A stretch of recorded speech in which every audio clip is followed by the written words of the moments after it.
అతిపెద్ద షాపింగ్ ప్రపంచం సిఎంఆర్ మన మచిలీపట్నంలో ప్రముఖ సినీ తారలచే నవంబర్ 20న గొప్ప ప్రారంభం. CMR shopping mall bus stand ఎదురుగా మచిలీపట్నం. 5 అంతస్తుల బిల్డింగ్ ఒరిగింది. 5 కుటుంబాలు హుటాహుటిన కిందికి పరిగెత్తడం జరిగింది.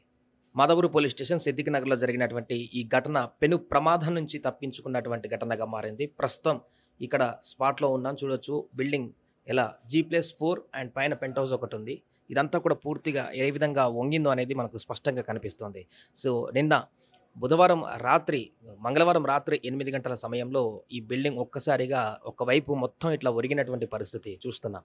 పక్కన ఒక కన్స్ట్రక్షన్ జరుగుతుంది, ఇండ్లు బిల్డింగ్ ఒరిగినటువంటి బిల్డింగ్ పక్కన ఒక కన్స్ట్రక్షన్ జరుగుతుంది. అక్కడ సెల్లార్ తవ్వడం కారణంగా, అక్కడ నిర్మాణ పనుల్లో భాగంగా సెల్లార్ తవ్వడం కారణంగా ఈ బిల్డింగ్ ఒకసారిగా కుంగి ఒకవైపు మొత్తంగా ఒరిగినటువంటి పరిస్థితి మనం చూస్తున్నాం. స్పష్టంగా ఎంత భయంకరంగా కనిపిస్తుందో చూడండి. G+4 చూడడానికి ప్లేస్ చాలా చిన్నగానే ఉంది. ఒక 70-80 గజాల కంటే ఎక్కువగా లేనట్టుగా కనిపిస్తుంది. ఆ స్పేస్ చాలా చిన్న స్పేస్. ఆ స్పేస్లోనే G+4 లేపడమే కాకుండా పైన ఇంకొక పెంట్ హౌస్ వేశారు. స్ట్రైట్గా బిల్డింగ్ కనిపిస్తుంది నిట్ట నిలువుగా. దీంట్లో 5-6 కుటుంబాలకు పైన ఉన్నటువంటి వీళ్ళందరినీ కూడా, ఇంకెక్కువ ఉన్నటువంటి కుటుంబాలందరినీ కూడా రాత్రి ఒక్కసారి ఒరగడంతోనే భయాందోళనతో బయటికి తీశారు. అంతేవిధంగా పక్కన ఉన్నటువంటి స్థానికులకు కూడా వెంటనే హైడ్రా అధికారులు, డిజాస్టర్ మేనేజ్మెంట్ సిబ్బంది, GHMC అధికారులు, స్థానికులు హుటాహుటిన రాత్రి అంతా కూడా ఈ బిల్డింగ్ వద్దకు చేరుకొని పూర్తిగా దీని చుట్టుపక్కల మొత్తం మానిటరింగ్ చేస్తే ఎవరు ఇక్కడికి రాకుండా జాగ్రత్తలు పడుతున్నారు.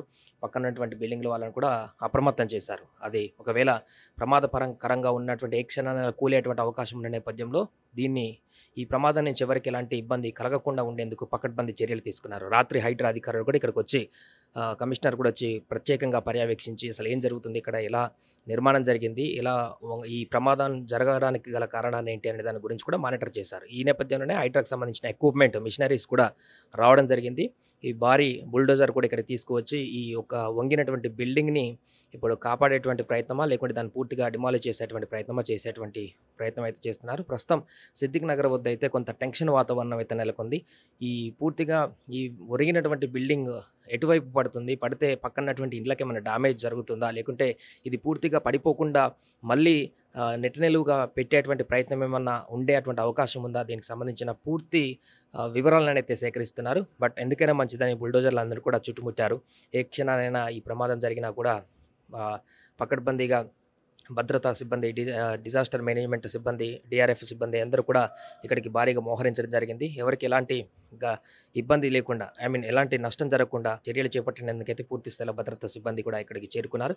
బట్ ఈ బిల్డింగ్ అయితే చాలా ప్రమాదకంగా కనిపిస్తున్నటువంటి సిచ్యువేషన్ అయితే మనకు కనిపిస్తుంది. చూడాలి, ఇంత చిన్న స్పేస్లో ఒక డబ్బా షేప్లో G+4 అదేవిధంగా పైన ఇంకొక పెంట్ హౌస్, మొత్తం 5 ఫ్లోర్లు లేపడానికి పర్మిషన్ ఉందా, ఎలా ఇట్లా స్ట్రైట్గా లేపారు, దానికి ఎంత నిర్మాణానికి సంబంధించి ఎలాంటి జాగ్రత్తలు తీసుకున్నారు, వీటన్నిటికి సంబంధించి కూడా అధికారులు ఇప్పుడు ఎంక్వైరీ చేసేటువంటి అవకాశం ఉంది. ప్రస్తుతానికైతే ఈ వంగినటువంటి బిల్డింగ్ని పూర్తిగా దాని బారి నుంచి ఎవరికి ఎలాంటి ఇబ్బంది లేకుండా కాపాడేటువంటి ప్రయత్నం చేస్తున్నారు. పక్కనటువంటి నివాసితులందరూ కూడా ఖాళీ చేయడం జరిగింది. వారిని సేఫెస్ట్ ప్లేస్లకి తరలించారు. ఆ కుటుంబ సభ్యులను కూడా, అందులో నివసించేటువంటి వాళ్ళను కూడా అక్కడి నుంచి తరలించినటువంటి పరిస్థితి అయితే మనకు కనిపిస్తుంది. ఏవేదైనా కూడా ఇక్కడ ఉన్నటువంటి సిబ్బంది అందరూ కూడా దీన్ని ఇప్పుడు ఎలా, ఈ బిల్డింగ్ని ఏ విధంగా రక్షిస్తారు, లేదా దాన్ని ఏ విధంగా డిమాలిష్ చేస్తారనేది చూడాల్సిన అవసరం ఉంది. సుమన్ టీవీలో మీ పర్సనల్ అండ్ బిజినెస్ ప్రమోషన్స్ కోసం కింది నెంబర్కి కాంటాక్ట్ చేయండి.